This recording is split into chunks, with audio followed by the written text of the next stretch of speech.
সংগ্রামী সাথী ও বন্ধুগণ, গত দুদিন পূর্বে এই প্রেস ক্লাবের দিনে ঢাকা জমিনে যখন এদেশের সুন্নি মুসলমানগণ তাদের বৃহৎ সুন্নি জনতার একটি অংশ মাত্র এই ঢাকার রাজপথ প্রদক্ষিণ করে, তখনই বাতিল শক্তিরা তারা একের পর এক ষড়যন্ত্র লিপ্ত হয়ে যায়।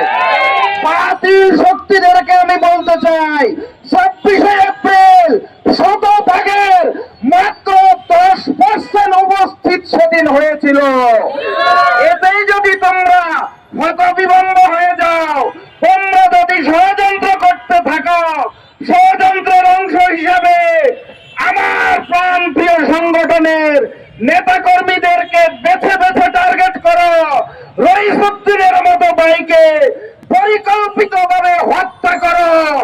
আজকে প্রেস ক্লাব থেকে হুঁশিয়ার করে দিতে চাই, তোমাদের ওই কালো হাত আমরা ভেঙে দেব, তোমাদেরকে এই দেশ থেকে আমরা বিতাড়িত করব।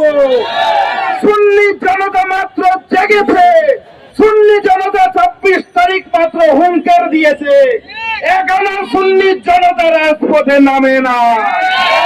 তোমরা 5 আগস্টের পরে মাজারে হামলা করেছো, খানকাতে হামলা করেছো, সুফিবাদী জনতার উপরে আক্রমণ করেছো, সুফিবাদী জনতার একটি অংশ মাত্র দেখেছো।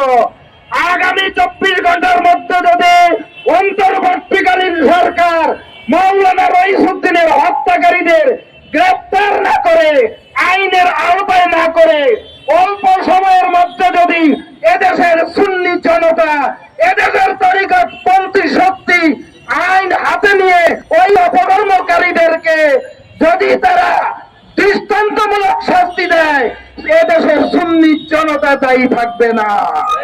তাই সময় ক্ষেপণ না করে মাওলানা রইসুদ্দিনের হত্যাকারীদের অল্প সময়ে আইনের আওতায় আনা বিধাচ্ছে, পাশাপাশি এদেশের তৌহিদি রিসালাতি জনতার উপর কোন অপশক্তি আর যেন চোখ রাঙিয়ে না দেখে, হাত তোলার সাহস না পায়, সেই কালো হাত ভেঙে দিয়ে আগামী দিনে এই বাংলাদেশ ওলি আউলিয়ার দেশ, এই বাংলাদেশ সুন্নি জনদেশ, ইনশাআল্লাহ এই বাংলাদেশের সুন্নি জনতাকে নিয়ে আগামী দিনে সব অপশক্তিকে মোকাবেলা করা হবে। আসসালামু আলাইকুম।